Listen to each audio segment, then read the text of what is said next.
సబ్సిడీల ఖర్చులో తెలంగాణ టాప్. ఒక్క వ్యక్తిపై రాష్ట్ర ప్రభుత్వం చేస్తున్న వ్యయం 16,460. 16,460 రూపాయలు ఒక వ్యక్తి మీద ఖర్చు చేస్తుందట. మరి గంత ఖర్చు చేసినప్పుడు డైరెక్ట్ మా ఇండ్లకే పంపచ్చు కదా, బాగుపడతాం. ఎవడు జాబ్ చేయకుండా ఇంటికాడ కూర్చొని తినచ్చు కదా. గీ లంగ మాటలు, లుచ్చా మాటలు, అబద్ధాలు ఎందుకు? ఒక్క వ్యక్తి మీద అట రాష్ట్ర ప్రభుత్వం మాట ఇది సంవత్సరానికి ఖర్చు చేస్తానవా, నెలకు ఖర్చు చేస్తానవా? ఇది రాసుకరా స్పష్టంగా. ఒక వ్యక్తిపై రాష్ట్ర ప్రభుత్వం చేస్తున్న వ్యయం 16,460. పరిమితికి మించి సబ్సిడీలు, డిస్కమ్ల నష్టాలపై 16వ ఆర్థిక సంఘం రిపోర్టు.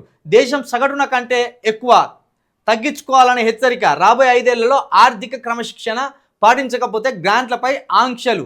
అర్హులకే స్కీమ్లు నగదు బదిలీ అందేలా గైడ్ లైన్స్ ఉండాలని సూచన. ఇది ఎట్లా లెక్క కట్టిందంటే వీళ్ళు మనకిచ్చే రేషన్ బియ్యం, మనకిచ్చే 200 యూనిట్ల ఉచిత కరెంటు, మనకిచ్చే రైతు భరోసా, మనకి ఏవేవైతే సబ్సిడీలు ఇస్తారో, పథకాల రూపంలో ఏవేవైతే ఇస్తారో, 2,000 రూపాయల పింఛను కూడా ఇలాకే వస్తాయి.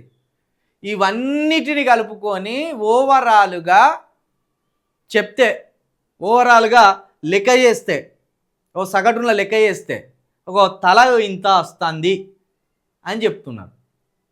ఏదో నెలకు 16,460 రూపాయలు ఇంటికి తీసుకొచ్చి ఇచ్చినట్టు సబ్సిడీల ఖర్చులో తెలంగాణ టాప్. ఏవైతే సబ్సిడీలు ఉంటాయో కొన్ని రాష్ట్ర ప్రభుత్వాలు సబ్సిడీలు ఇస్తాయి. గొర్రెల సబ్సిడీలని, బర్రెల సబ్సిడీలని, వాహనాల సబ్సిడీలని, లేకపోతే ఏదైనా చిన్న పరిశ్రమ పెట్టుకుంటే సబ్సిడీలని, ఇట్లాంటి సబ్సిడీలు లోన్లు ఇస్తారన్నట్టు. వాటిని కూడా కలుపుకొని సగటు తీస్తే సగటున ఒక వ్యక్తికి 16,460 రూపాయలు మనకు రాష్ట్రం భరిస్తుందట.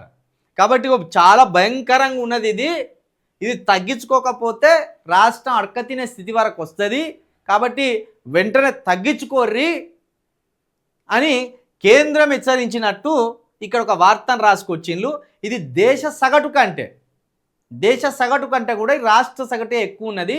దేశ సగటు చొప్పున చూస్తే 6,000 7,000 ఉంటుంది.